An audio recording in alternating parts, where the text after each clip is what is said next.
नमस्कार, आप देख रहे हैं सीधी बात। मैं हूं राहुल कमल और आज हमारे खास मेहमान हैं आदित्य ठाकरे। चुनाव चरम पर है और शिवसेना का कैंपेन अगर देखा जाए तो लग रहा है कि आपका 1 पॉइंट एजेंडा है मोदी की पिटाई करो।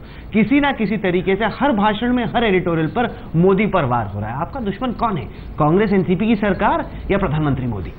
दो तीन चीजें। एक तो पूरा भाषण तो सिर्फ बीजेपी पे नहीं है। हमारा सही दुश्मन महाराष्ट्र की समस्या है।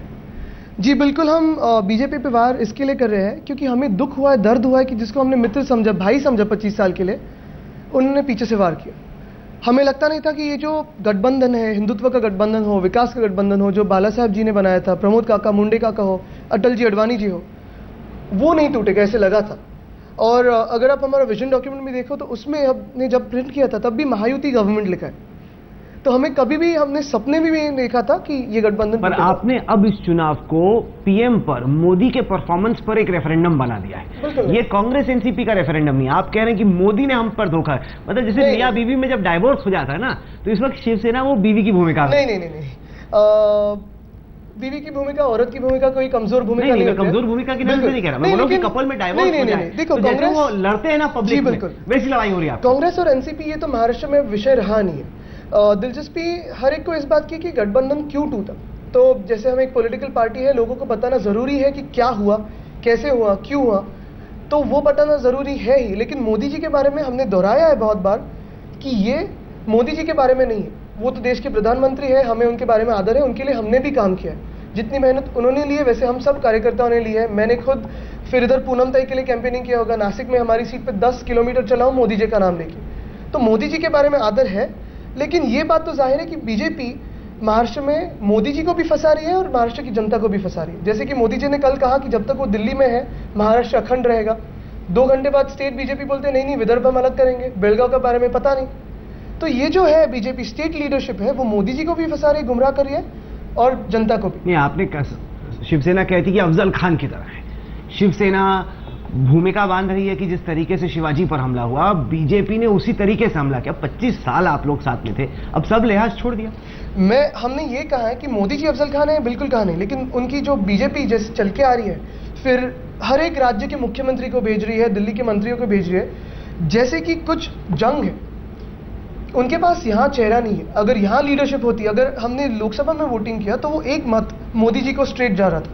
यहाँ एक वोट टू बीजेपी 4-5 उम्मीदवारों के साथ डिवाइड हो रहा है, जो हर एक सोच रहा है कि मैं होम मिनिस्टर बनूंगा, मैं चीफ मिनिस्टर बनूंगा, मैं ये मिनिस्टर बनूंगा। तो अगर कोई लीडरशिप यहाँ है, जैसे कि रीजनल इलेक्शन हो, तो क्यों नहीं आ रहे सामने? नहीं, पर मोदी जी एक बड़ी बात कह रहे हैं, और इसीलिए हमने कहा, कह रहे हैं इस बार ऐसे हुआ कि ओम जी आए और हमें पहले से कहा गया कि ओम जी और देवेंद्र जी ही बात करेंगे शिवसेना से। हमने कहा ठीक है। जब मैं भी बात करने गया था तो उन दोनों से ही बात की, उनको पता था क्या चल रहा है, वो वाकिफ थे क्या होता है। प्रॉब्लम ये हुई कि यहाँ के जो दूसरे नेतागण है उनका ईगो क्लैश हुआ कि इन दोनों से बात की हुई। अच्छा, ये दो जो है वो पहले से बोल रहे थे दिल्ली से मैंडेट है, दिल्ली से मैंडेट है। जब प्रमोद काका थे, मुंडे काका थे, तब तो कोई दिल्ली से मैंडेट नहीं था।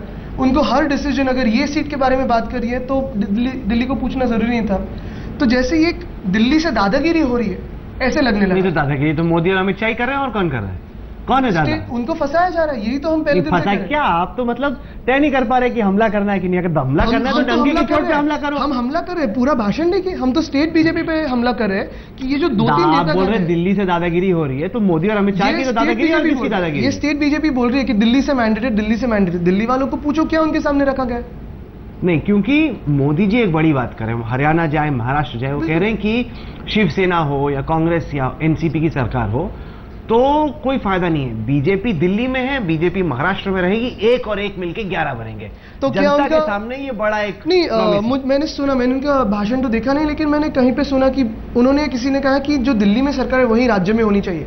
लेकिन मोदी जी काम कर रहे थे 10 साल, या शिवराज जी काम कर रहे थे मध्य प्रदेश में, दोनों ने डेवलपमेंट तो की, लेकिन दिल्ली में कांग्रेस सरकार कह रहे हैं कि फायदा मिलेगा बीजेपी की। गुजरात गवर्नमेंट और कांग्रेस गवर्नमेंट सिंक में थी, हाथ में हाथ थी।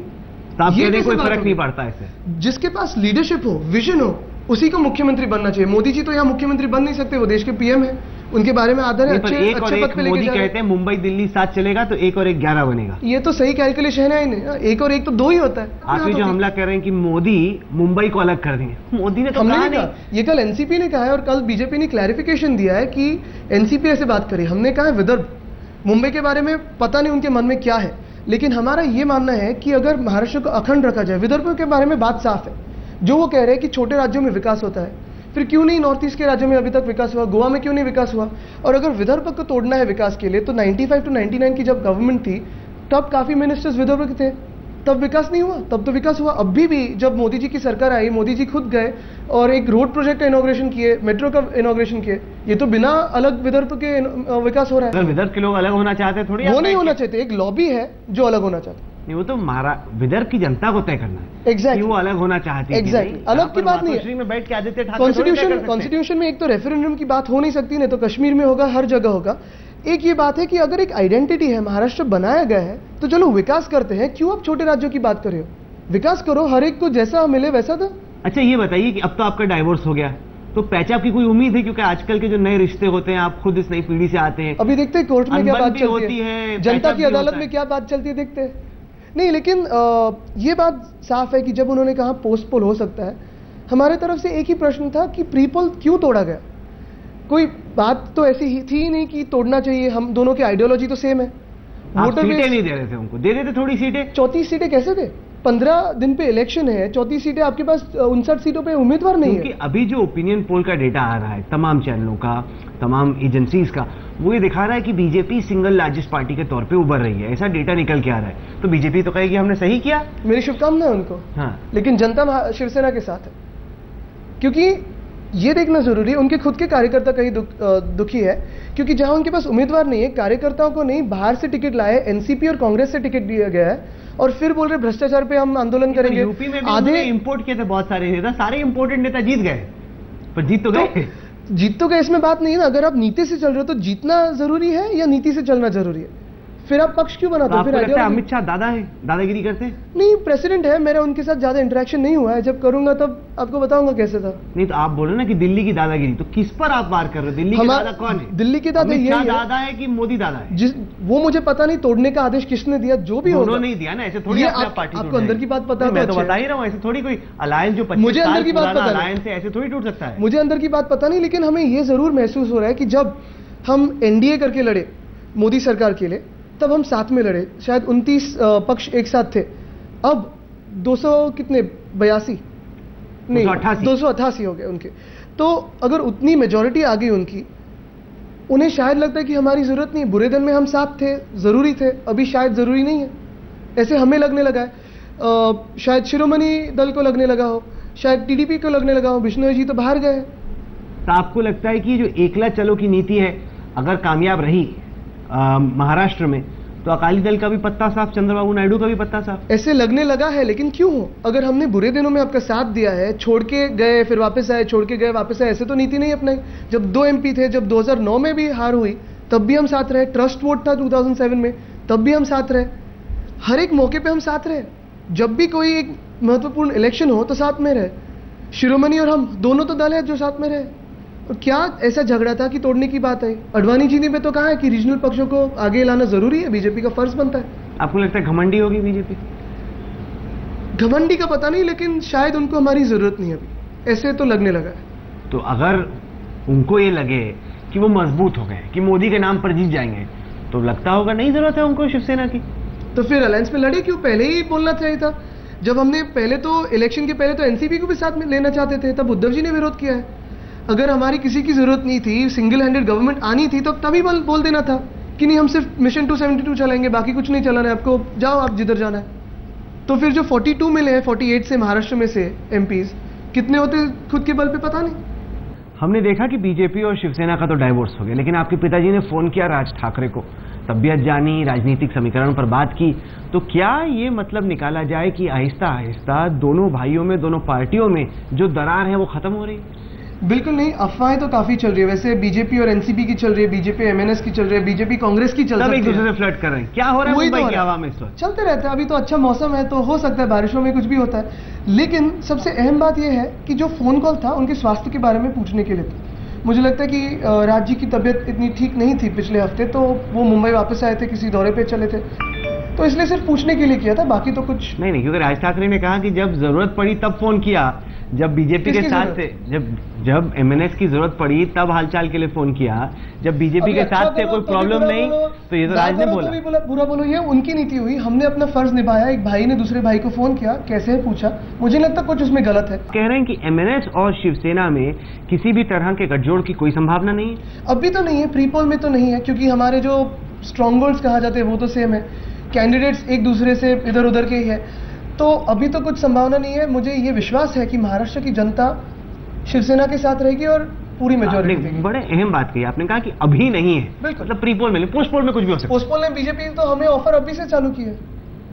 नहीं तो मैं आपको बोल रहा हूँ कि आपका एमएनएस को ऑफर है नहीं, देखो हमारा ऑफर एक तो किसी को जाएगा नहीं, क्योंकि हम स्वबल पे सत्ता स्थापित करेंगे, लेकिन जो भी महाराष्ट्र अखंड रखने की बात करेगा, जो भी महाराष्ट्र को आगे लेके जाने की बात करेगा, जो महाराष्ट्र तोड़ेगा नहीं, लूटेगा नहीं, उसके साथ में रहेंगे। तो जो भी एमएनएस उस कैटेगरी में आता है कि नहीं, क्योंकि वो तोड़ना उनको तो तय नहीं करना है। चाहते, वो तोड़ना तो उनको नहीं तय- चाहते महाराष्ट्र। वो उनको तय करना अच्छा, है। लेकिन अगर जनता ने मेजोरिटी नहीं दी तो फिर आप किसी के साथ भी दोस्ती करने को तैयार हैं? नहीं, बिल्कुल नहीं। हम फिर? तो एक नीति पे चलते हैं, जैसे आप ही ने कहा कि कोई पक्ष ऐसे कि जो भी ले लो जीता दो, ऐसे नहीं चलते।